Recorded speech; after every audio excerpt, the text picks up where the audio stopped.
Welcome back to my channel. So today's video, I wanted to show you all how I created this shirt, and I'm going to insert the image here with the rhinestones on there. So it's a sublimation shirt, and then I just took a portion of the shirt and added some rhinestones to the shirt. And I had a lot of questions both on my TikTok as well as on my YouTube when I did post that video. So I wanted to show you all how you can do this on your own as well. So let's go ahead and get right into it. So I am using Silhouette Studio and I have the business edition. You would need at least the designer edition to have access to the rhinestone panel to create the rhinestone portion of this image that we're going to create, or of this shirt. So first I'm going to go ahead and upload the image to my background here.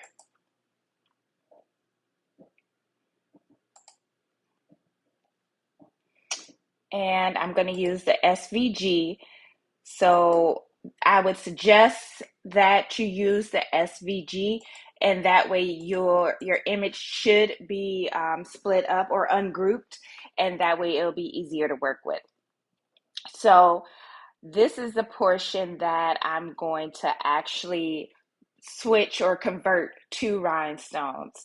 So I'm going to first print my image as a sublimation image, and then I'm going to cut the rhinestone template.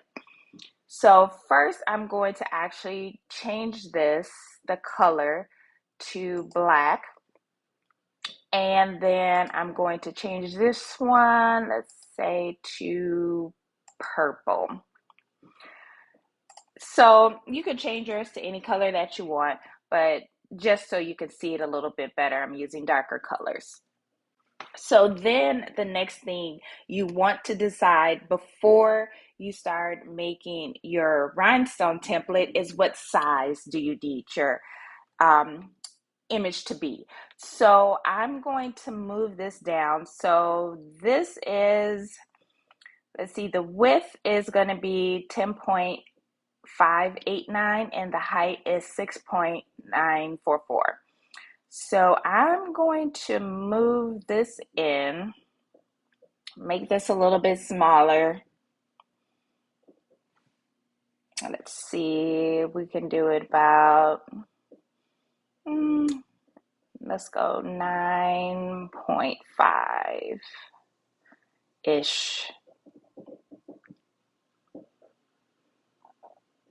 Okay, actually, let me move it just a little bit more. Right there. So we have it at 9.507 as far as the width goes. The height I'm pretty good with. I'm actually make it a little bit taller. So 7.006. So then I'm gonna go ahead and also adjust this part of it.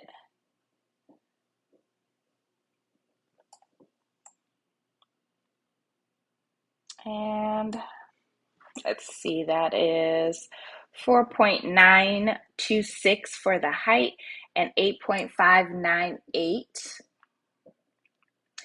I think that should be pretty good. Let's see if we group it all together. So this is the full size of the image once you group it. So it'll be 9.938 by 7.006.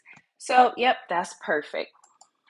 So now that I have my sizing where I want it, what I'm going to do, I'm not going to move anything additional here. But first, before I group it, I'm going to go ahead and select just the portion that I'm going to turn into a rhinestone image. And then I'm going to right click and I'm going to copy. Then I'm going to open up a new map and I'm going to paste. And that should match your sizing here, and you do not want to resize. So as you can see, this is let me move that over, 4.926 by 8.598. Then we want to double check 4.926 by 8.598. So perfect. So then what we want to do is take this portion of the image, and then we're going to click over here on the rhinestone panel. Or you can also select it up top here, and you would just go down to rhinestones. So once you have the rhinestone panel up, you have your image selected, then you can start converting your image to form or create your rhinestone template that you're going to cut out. With Silhouette Studio, when you start to convert your images, it'll automatically default to SS10 or 3mm, which is the standard size for most rhinestone images. Unless you're working with something smaller, then you'll want to use like your SS6 or your 2mm. So I'm going to go ahead and start playing around with the different effects. So the first effect is none. It doesn't do anything. The next effect will be this one here, and this is going to give you an outline or an edge fill. The next one is the linear fill, and the final one is going to be the radial fill. So you're going to have to play around with it sometimes depending on how large or small your image is, so you can adjust it to how you want it to look, how you want it to come out. So I'm going to go back to the edge fill, but I'm not really liking how it's looking, so I'm going to adjust the sizing on it, or the spacing. So the rhinestone spacing, this section right here, is what you'll want to play with. And what I normally do is just click on down, and that'll take it to, there's 0 spacing between each of the rhinestone holes that'll cut out. You never want to take it down that far. The furthest I usually take mine will be, I think 0.010.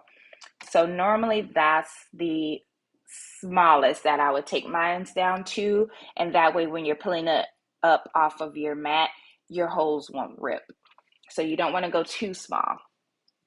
So I'm actually liking this. Usually a lot of my templates I size down to about 0.010 or 0.015. It just depends. You'll have to play with it to get the sizing where you want it. So you see, I just changed it to 0.015. I'm going to do 0.020, just so you get an idea of, as you play with the sizing, what happens. So your spacing, the bigger that you increase your, the more you increase your numbers, the more spacing you're going to have. So that's what the spacing does when you're adjusting your templates. Do you want more space between each of your rhinestones, or do you want them to be closer together? So that's what the spacing is going to do. And so I'm going to actually go back down to 0.010 because that looked the cleanest to me. And another thing about the rhinestone panel, once you are, as you're creating your images, the totals down here, it'll give you exactly how many rhinestones you're going to need, or that particular image is going to take. So where I have mine at, as far as my height, my width, and my spacing, it'll be 509 SS10 rhinestones. So always jot that down, as you're creating your images. Once you do create it, it won't show that anymore unless you come in and redo or do some adjustments to it. So just make a note of that, jot that down, and that way you always know how many rhinestones your images are going to need. So another thing you could do, you could play around with if you wanted to do a fill. So this, you might have to do a little bit more work. You might have to end up releasing the rhinestones and duplicating or removing some rhinestones to clean up your image. So it really just depends. Do you want to outline or do you want to fill? Like this radio one is really good for any curves, if you're working with shapes, it does really good at giving you that perfect outline, but then you'll have to go in and kind of start to fill in these spaces here. But I will do that in another video because that'll take a little bit longer. So let's go back to our edge fill. So we are good to go. Our measurements are the same. We're at 4.926 as far as our height, 8.598 as far as our width. So then I'll go ahead, I'm good with that, and I would just send this to my mat once I'm ready to cut. I've already created this image, so I'm not going to recut it, but from here, then you would go ahead and load your cutter and with your rhinestone flock and cut your image. And I have rhinestone settings that I automatically save, and I'm just turning on my machine, and actually I have to load. So, but my rhinestone settings that I use, my blade depth, I like to have between 6 and 7. My speed, I usually have around 10. My force, I do 22 and 2 passes. So that just means it's going to cut out that hole twice to make sure that it does cut. So that's how you take your images and then your SVG images. And if you want to take a portion of it and turn it into a rhinestone template to place on top of your image after you pressed it onto your garment, this is how you would do that. Now, the second part of that with this, then I would go ahead and group everything together. So you would just select everything and then you would right click and you're going to click on group. So now your image is one. And with Silhouette Studio, then I would turn my image and adjust it on my mat so I can then send it to my printer. So within Silhouette Studio, if you're doing SVG, then you would just go up to print. Then you would click on print and then you will select your printer. So in this case, I would use my Sawgrass, and then you just want to make sure that you flip your image so it does press on your shirt the correct way. And then you would just print out your image. You would go ahead and cut your template. And then from there, you would create your rhinestone transfer and you'll be all done once you press everything together. So I hope this quick tutorial was helpful. Just wanted to show you all how to separate your SVG files, how to take pieces of that image to create your rhinestone templates.